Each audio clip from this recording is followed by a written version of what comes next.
I should not have been there.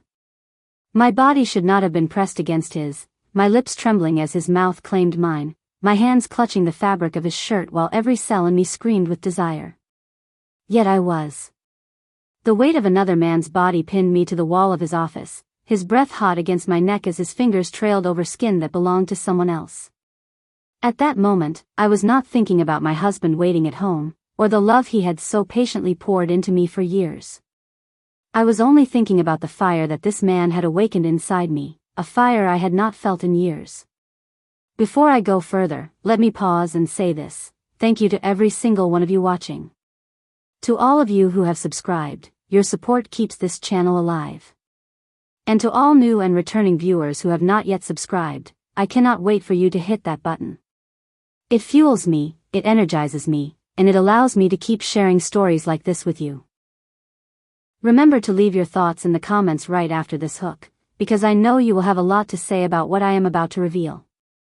Now, let me take you back to the beginning of how I fell into this storm of betrayal. My name is Emily. I grew up in the suburbs of North Carolina. I married young, at 24, to a man named Michael. He was the kind of man mothers dreamed their daughters would marry. Dependable, gentle, a provider, a man of patience. Michael never raised his voice at me, never gave up on me even when I made mistakes, and never once strayed from his vows. He was my safe place. Yet, as years went by, the comfort of his stability began to feel like suffocation. I wanted passion, heat, the kind of raw desire that made my body ache and my breath quicken. Michael loved me, yes. But he loved me in a steady, almost quiet way. I craved noise. That craving grew louder when I met Daniel. Daniel worked at the same company where I handled human resources. He was a senior sales executive, tall, broad-shouldered, with eyes that seemed to strip me bare when they landed on me. He carried himself with a confidence that Michael never had. Where my husband was soft-spoken and patient, Daniel was bold, unfiltered, and dangerously charismatic. It began innocently. A lingering compliment at the water cooler. A text message late at night about work that somehow turned into banter. The first time he touched me, it was nothing more than his hand brushing against mine as he reached for a file. But my body betrayed me. I felt a jolt, a spark, something that whispered, "This is what you have been missing." I tried to silence that whisper. I went home to Michael, who kissed my cheek gently while cooking dinner. He asked me about my day, and I lied. I told him everything was fine. But my mind was not with him at that table. It was with Daniel, with the way his eyes lingered on me when no one else was looking. The night everything changed, it was raining. The office had emptied out except for us. I told myself I stayed late to finish reports, but deep down, I knew why I had not gone home. Daniel came to my desk, his shirt damp from the rain, his tie loosened. He leaned on the edge of my desk, his voice low. "You deserve more than he gives you, Emily," he said. I should have stopped him. I should have stood up and walked away. But my body stayed seated, my eyes locked on his. When his lips finally met mine, it was not soft. It was not tentative. It was hunger. Years of repressed desire poured into that kiss, and I responded with the same hunger. His hands gripped my waist, pulling me against him as if he had been waiting for this moment as long as I had. By the time he lifted me onto his desk, my wedding ring felt like a chain cutting into my finger. My breath came in ragged gasps as his mouth traveled down my neck. I knew I was crossing a line I could never uncross, but I did not stop. I did not even hesitate. The sound of the rain outside masked our gasps, our whispers, our betrayal. Afterwards, I sat there trembling, my blouse half unbuttoned, my hair a mess, my skin flushed. Daniel leaned back in his chair, his eyes dark with satisfaction. I could not look at him for long. I could not even look at myself in the reflection of the office window. All I could think about was Michael. My husband. The man who had kissed me goodbye that morning and told me not to get too wet in the rain. The man who had never once let me down, and yet I had just destroyed him without him even knowing. When I finally made it home, Michael was sitting on the couch with a blanket pulled over his lap. He smiled when he saw me. "You are late," he said softly. "I kept dinner warm for you." That was the moment the guilt hit me like a blade. I kissed him on the forehead, forcing a smile, and excused myself to the bathroom. I stared at my reflection in the mirror, mascara smudged, lips swollen, my skin still tingling from another man's touch. I had betrayed him. And worst of all, I knew it would not be the last time. The morning after that night in Daniel's office, I woke up beside Michael. He was lying on his side, his chest rising and falling with the steady rhythm of deep sleep. His arm had fallen across my waist sometime during the night, and his touch should have comforted me. But all I felt was the sting of guilt. I turned my head on the pillow and stared at him, and for the first time in our marriage, I wondered if I had truly loved him the way he deserved to be loved. Michael was the kind of man who believed in forever. His love for me was unwavering. I knew that if I told him what I had done, he would be destroyed. So, I made a choice that morning. I promised myself I would bury what happened, lock it away in some dark corner of my memory, and go back to being the wife he thought I was. But it was never that simple. The taste of Daniel's lips lingered on mine. The heat of his hands still burned my skin. And every time my phone buzzed, I hoped it was him. It did not take long before we were meeting again. First in his car during lunch breaks, then at a hotel just a few miles away from the office. Each time, I swore it would be the last. Each time, I lost myself in the rush of passion, the thrill of secrecy, the intoxicating danger of what we were doing. I had begun living a double life. At home, I was Michael's wife. I cooked dinner, folded laundry, laughed at his dry jokes, and pretended nothing had changed. I let him hold me in bed, even though my body still remembered the weight of another man pressing me into hotel sheets. When Michael kissed me, I closed my eyes and forced myself to respond, even as flashes of Daniel's face invaded my mind. The guilt was unbearable, but so was the desire. One Friday night, after weeks of this reckless cycle, Michael suggested we go out for dinner.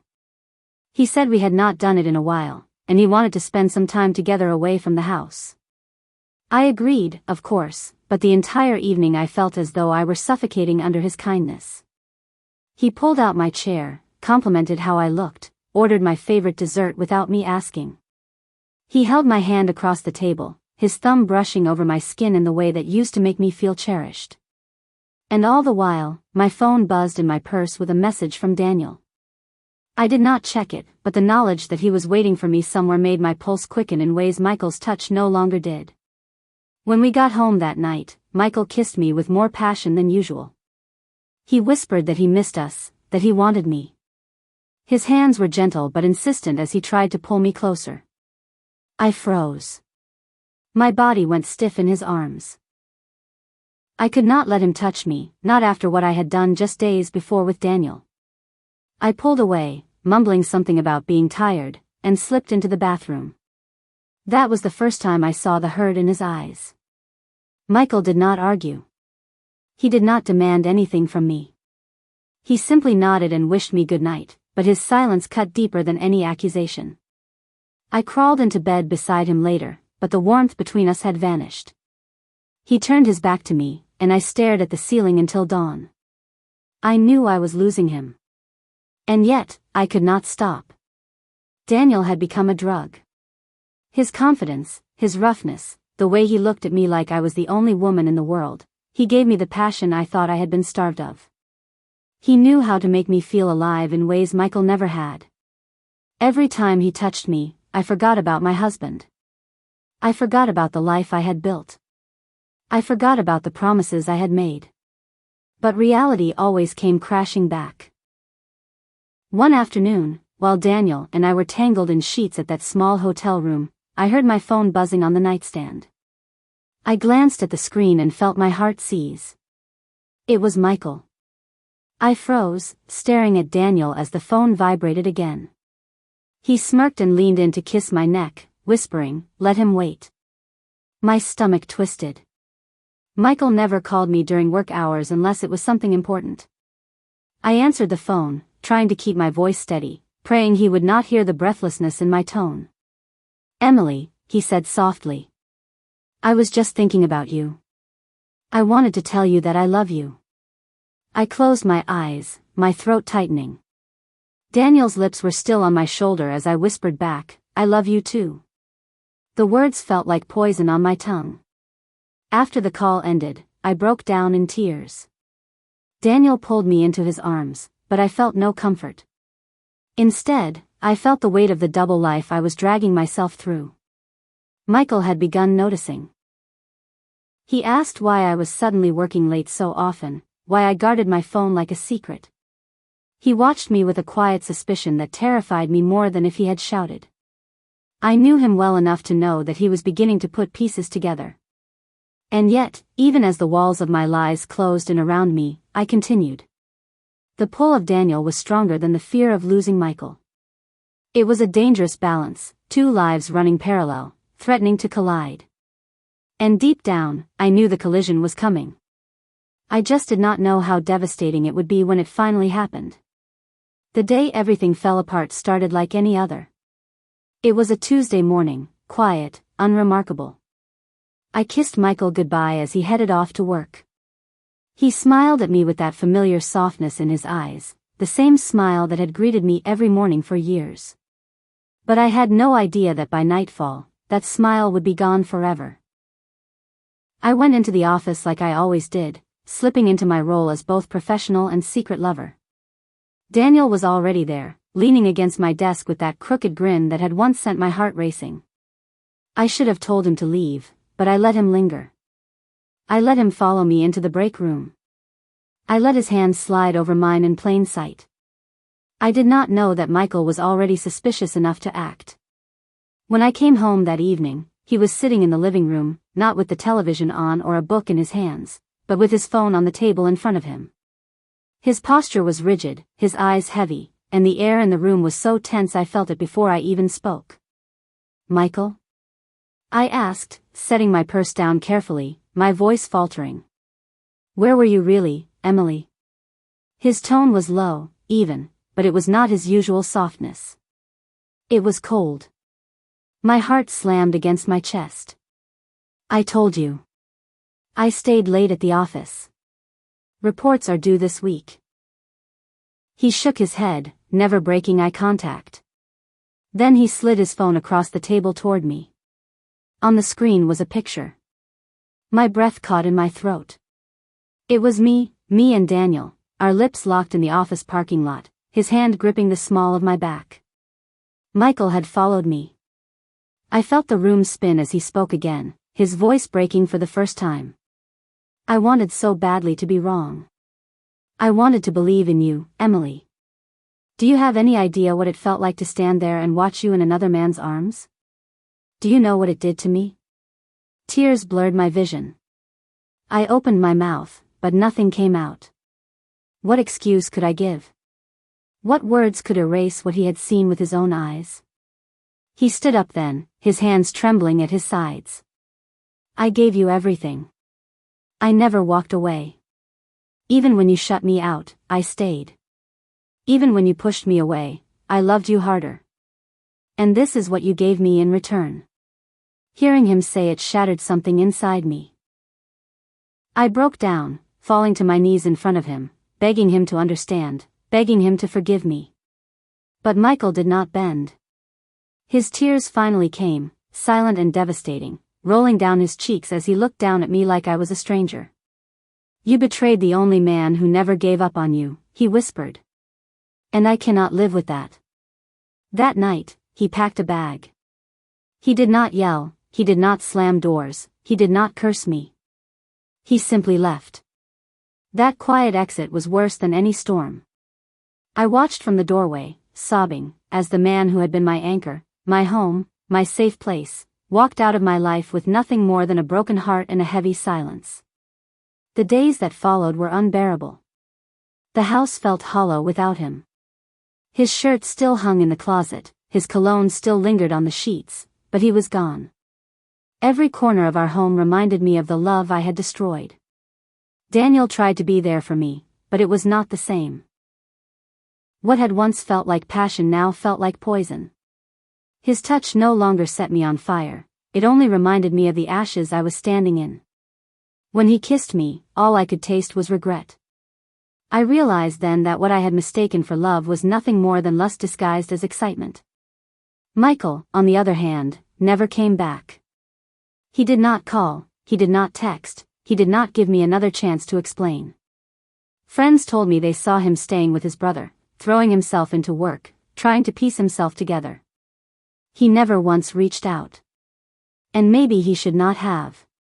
Because some betrayals are too deep for forgiveness. Months passed, but the weight of what I had done never lifted. Nights were the worst. I would lie awake, remembering how Michael used to pull the blanket over me when I fell asleep on the couch, how he used to leave little notes on the fridge reminding me he loved me, how he used to believe in me without question. I had taken that love and torn it to shreds for the thrill of something temporary.